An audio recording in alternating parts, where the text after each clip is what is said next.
A Comissão de Direitos Humanos do Senado discutiu nesta semana o aumento da violência em terras Yanomami. E para falar sobre esse assunto e tantos outros que estão aqui aflorando no nosso Brasil, a gente conversa com Paulo Paim, senador pelo PT do Rio Grande do Sul. Olá, Paim, bom dia, seja bem-vindo. Bom dia, Marilu Cabanas, alegria enorme estar aqui na TVT mais uma vez para falar um pouco da situação do nosso povo, nossa gente, seja no campo, na cidade, as dificuldades só aumentam, a fome avança, a miséria, a violência.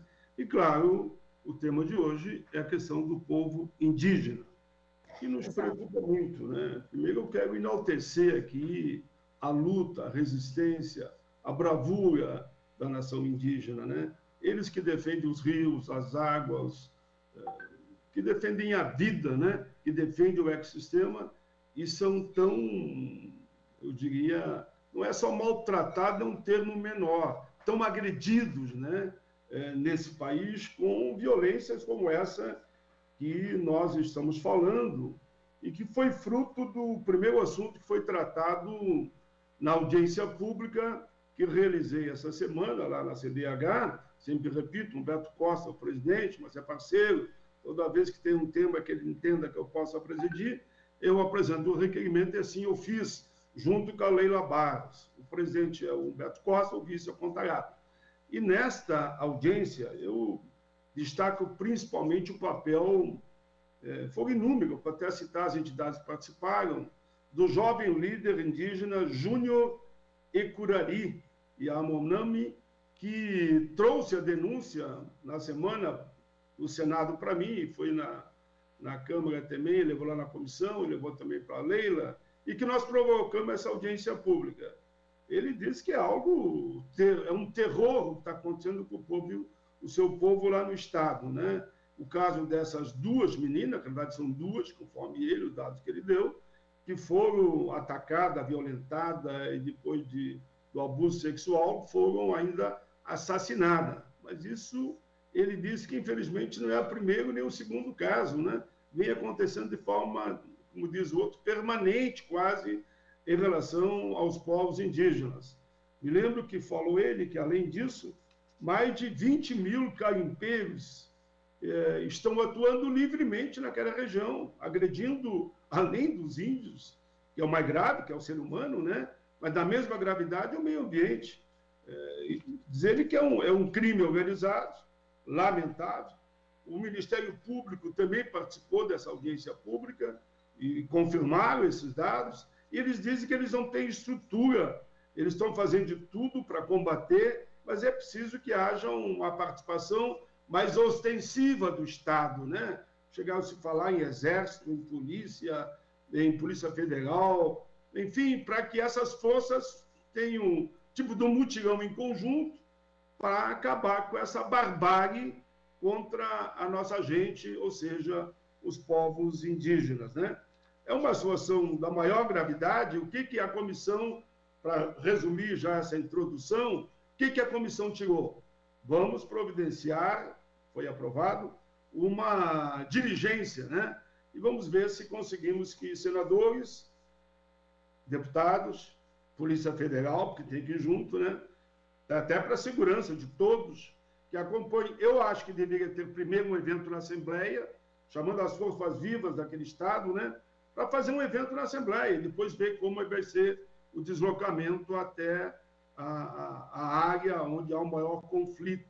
Além disso, eu propus e foi aceito que a gente faça um dossiê da situação da nação indígena no Brasil e que a gente encaminhe para cada candidato ao presidente da República.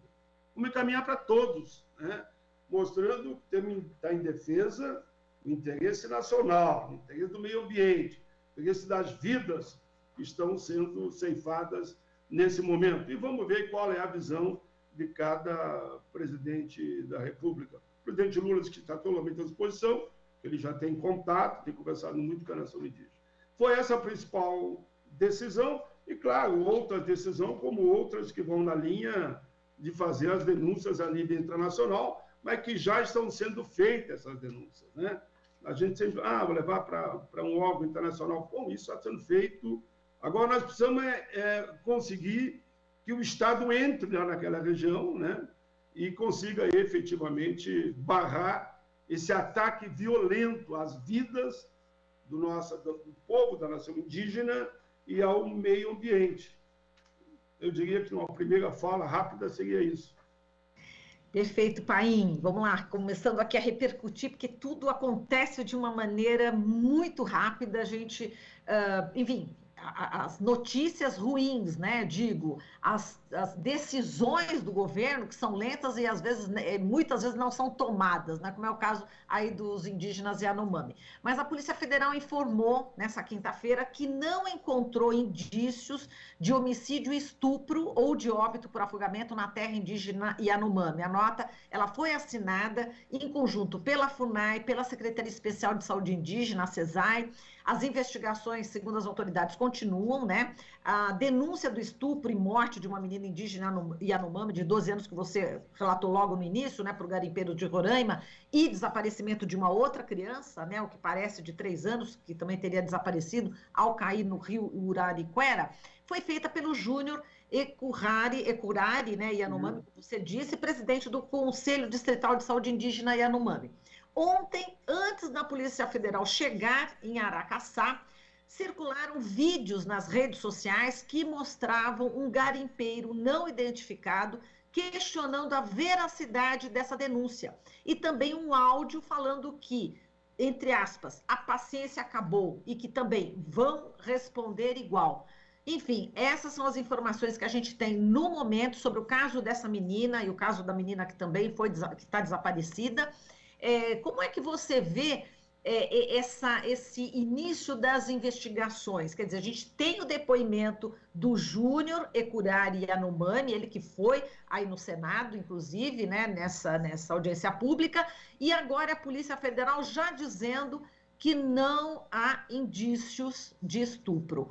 Como é que você viu aí essa notícia e, coincidentemente, essas informações circulando já nas redes sociais? Pai. Eu primeiro dizer que ninguém pode contestar os números. Quando a gente fala que mais de 20 mil garimpeiros estão impunemente na terra indígena e invadiram as terras, então aí se vê pela próprio sistema de comunicação do Brasil que eles estão lá. Ora, vocês acham que 20 mil homens, vamos ponderar, né? A maioria são homens, e que estão lá ocupando essas terras, vão estar respeitando índia ou filha de um índio, de uma índia? Vão estar respeitando, como a gente fala hoje, os povos indígenas? Claro que não. A agressão vai continuar, e o Júnior falou conosco, e falou também com a Leila, que houve, de fato, essa violência. Ora, o CIM informou na mesma audiência que no ano só de 2020, em 19 estados, 201 terras indígenas foram alvo de 263 invasões ilegais de recursos naturais. Mais de 3 mil crianças indígenas morreram no país nos últimos 4 anos. Em 2021, foram quase 500 mortes na primeira infância. Olha, tudo isso são dados que já exigiriam do Estado a presença permanente. E é muito fácil. A pessoa morreu, ou seja, a menina morreu, 2 meninas, pelos fatos que eu tenho, né? E é fácil dizer que não foi bem assim a história. Mas pelo menos ficou o dado que a investigação continua. É de fato chocante, alarmante, e olha, e não bastasse somente a minha opinião, vamos ver aqui, que eu estou comigo, a opinião da ministra do Supremo Tribunal Federal, Carmen Lúcia, que cobrou do Ministério Público e das autoridades de justiça as investigações de garimpeiros que estupraram até a morte a menina Yanomami, de 12 anos, na comunidade de Araçá, na região Vaicás, no norte de Roraima. O apelo foi feito no início da sessão do julgamento, nessa quinta-feira, que retoma a pauta verde na Corte, com discussões sobre atos omissos e irregulares nos territórios indígenas. Diz a mais a ministra: não é possível se calar, se omitir, diante do descalabro de desumaniedades criminosas impostas às mulheres brasileiras. Aí aqui eu termino. mais ainda as indígenas, em situação de enorme vulnerabilidade. Isso é o fato, que estão sendo mortas pela ferocidade desumana e incontida de alguns. Aí ela continua nessa mesma linha. Bom, a ministra está exigindo resposta. E não acho que não foi, que foi e que não encontrou, mas a investigação continua. Nós entendemos, e isso foi um encaminhamento da audiência, que tinha que haver um mutirão, né? Que se fizesse uma conversa com os mais variados setores das autoridades brasileiras e para que o Estado fosse lá. E que esses, dizem que é mais de 23 mil, eu vou ficar com 20 mil, falo mais de 20 mil garimpeiros que estão lá de forma totalmente ilegal. Ou a terra é dos Yanomami ou não é. Se é, invadiram. E se alguém morreu, alguém matou e foi assassinado. Consequentemente, quem assassinou? Ninguém. Eu não tenho dúvida, viu? Eu não tenho nenhuma dúvida quanto a isso. Então, uma preocupação enorme sobre tudo isso. E eu queria também, se você me permitir, que, além disso tudo, nós temos ainda no Congresso diversos projetos de lei, lamentavelmente, que foi fruto, inclusive, do grande ato dos artistas. Meus parabéns aos artistas brasileiros e brasileiras, né, que fizeram esse evento aqui em frente ao Congresso, tiveram com o presidente das duas casas e entregaram um documento, fazendo uma denúncia muito semelhante àquilo que nós estamos comentando aqui agora, né? Por exemplo, há projetos no Congresso que afrontam diretamente a nação indígena, marco temporal, liberação de garimpos, que nós estamos criticando aqui, e mineração, projeto que incentiva o desmatamento e que liberam o uso do agrotóxicos. É inaceitável tudo isso, e por isso está havendo esse movimento, que eu espero que não fique esquecido depois que a notícia sai dos jornais ou da imprensa, e que a gente olhe com o carinho e com o respeito que merece aqueles que são, de fato, os povos originários, daqueles que cuidam do planeta, mas que cuidam do Brasil em matéria, efetivamente, do meio ambiente. Calculem se não fosse a resistência dos povos indígenas, o que seria nossas florestas, nossos rios, enfim, o ambiente onde nós todos sobrevivemos graças à natureza. Olha, me falaram ontem, eu achei interessante, que, se não me engano, Equador e um outro país já botaram na Constituição que a defesa do meio ambiente é a defesa da vida. E entra na Constituição de forma contundente, como é um ser vivo. O meio ambiente, na verdade, está vivo para defender as nossas vidas. E aí a nação indígena cumpre um papel fundamental. Exato. E eu lembro que a Júlia Neiva, da Conectas, né, você convidou, né, para participar da audiência pública. Nós aproveitamos já a pauta, já trouxemos ela aqui para o jornal também, ela falou ontem aqui com a gente, falou dessa participação dela aí na audiência pública, Paim, e a gente estava discutindo uma questão bastante importante, que eu quero a sua opinião, né? Ela disse o seguinte, que o governo federal, enfim, que o STF, né, já tomou uma decisão, né, há um ano, pela desintrusão de garimpeiros de terra Yanomami. Então, portanto, o governo federal ignora há um ano essa decisão, né? E, portanto, o presidente Bolsonaro não respeita a decisão do Supremo na questão indígena e em várias outras, mas nessa questão que a gente está falando. Agora, diante disso, né, o que o STF deveria fazer, já que já tomou essa decisão, o presidente ignora, se espera uma decisão mais agora urgente, emergente, de tom emergencial, segundo a Júlia Neiva, do STF? Veja como é as coisas no nosso país, infelizmente, nesses tempos de política, me permita que diga, de ódio, quando todos nós sabemos que a salvação, que a vida passa por políticas de amor e não de ódio. Olha, eu sempre aprendi, olha que eu estou no parlamento, com esse meu mandato vai dar 40 anos de parlamento, né? Alguns aninhos, 4 décadas, entrei na Constituinte, junto com o Lula, o Lívia, enfim, e tantos outros, e vou terminar daqui a mais, além desse, mais 4 anos, que o mandato de senador é 8 anos. Quando eu digo isso, eu digo, mas como, não termina agora? Eu digo, não, mandato de senador é 8 anos, deputado federal é 4 anos. Decisão do Supremo, errada ou certa, na visão de cada um, porque cada um tem o direito de ter a sua opinião, tem que se cumprir.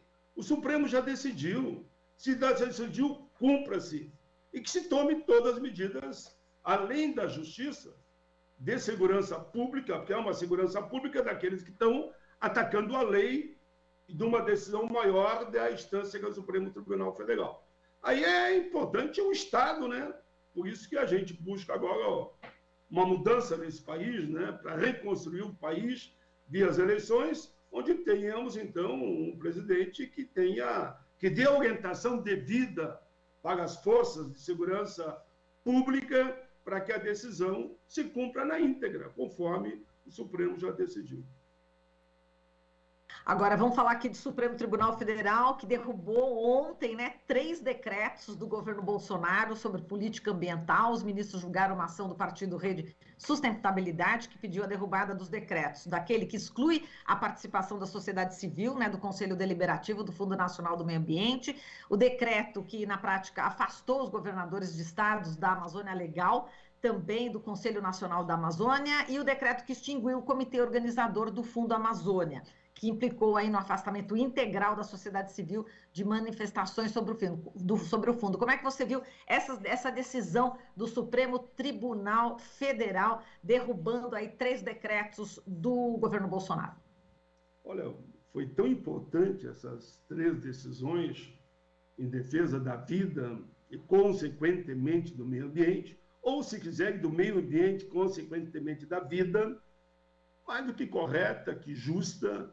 Como é que você não vai permitir que os poderes constituídos e as organizações sociais, na sua respectiva região, não possam participar dos conselhos e dos debates que vão apontar cada vez mais caminhos em defesa do meio ambiente e da vida? Foi decisões bem tomadas. Lamentavelmente, as decisões são tomadas e o governo nem sempre cumpre. Por isso que nós estamos vivendo numa democracia, sim, mas um governo que não tem o respeito devido para as decisões democráticas, que são decisões corretas, que visam preservar a vida de todos nós e o meio ambiente no nosso país. Eu não esperava outra posição do Supremo, e por isso que os setores conservadores, aqueles que trabalham mais na política do ódio, atacam tanto o Supremo. Eles não gostariam que o Supremo tomasse decisões como essa, que vai na linha da defesa do meio ambiente e dos agentes que defendem o meio ambiente. Mas estamos vivendo um momento muito difícil, é inegável, mas não é de graça, e o presidente Lula, não estou levando para esse lado, mas estou obrigado a dizer, está em primeiro lugar nas pesquisas.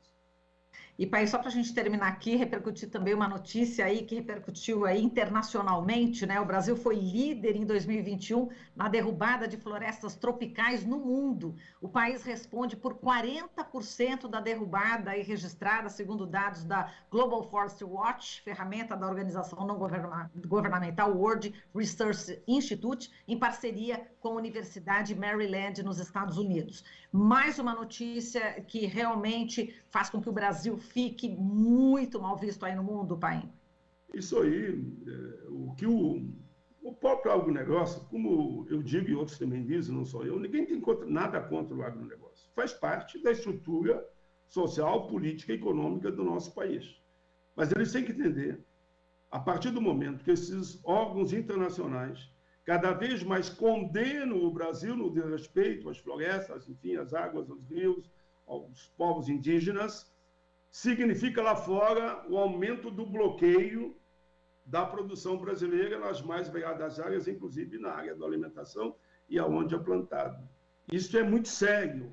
A partir do momento que o Brasil, lá no exterior, é visto como um agressor do meio ambiente, claro que, com o tempo, vai se criando barreiras para a nossa política em relação ao mercado interno. É muito triste isso tudo, mas eu diria que, como sou um democrata, e dizia num debate ontem, uma democracia só se consolida com o direito à memória e à verdade. A memória e a verdade. Com respeito aos direitos humanos, aos povos indígenas e, naturalmente, ao meio ambiente. Se nós não entendermos que desrespeitar os povos indígenas, agredir, matar, violentar, destruir a natureza, nós estamos destruindo as nossas próprias vidas. E nós não podemos permitir isso. Por isso que eu acho importante que essas decisões, em fóruns internacionais, sejam divulgadas aqui dentro, para ver se esses agressores, essas pessoas que agem com uma violência absurda contra o meio ambiente. Olha como é triste ver derrubando florestas, né? São vidas que estão caindo ali, é uma árvore que está chorando, né? Como é triste ver uma criança indígena ser atacada, violentada. As mães choram como nós choramos pelos nossos filhos. Por isso, vida longa à nação indígena, vida longa ao meio ambiente. E que essa repercussão de todo o ataque que é feito a essa querida nossa gente seja cada vez mais forte no planeta todo. Muito bem, com essa reflexão profunda que você acaba de fazer, Painha, a gente encerra aqui a nossa entrevista. Muitíssimo obrigada pela sua presença e até uma próxima oportunidade. Quem sabe a gente te entreviste lá diretamente lá da terra Yanomami. Quando você estiver lá, a gente dá uma ligada e você conta pra gente já como é que está a situação lá, tá bom? Muito obrigado, Marilu Cabanas, uma alegria enorme estar no teu programa. Você é muito simpática e muito descontraída. Assim que flui uma boa entrevista. Beijo no coração. Obrigada, querido. Até mais. Tudo de bom. Obrigada. Valeu. Falamos aqui com Paulo Paim, senador pelo PT do Rio Grande do Sul. Você está ouvindo Jornal Brasil Atual. As notícias que os outros não dão.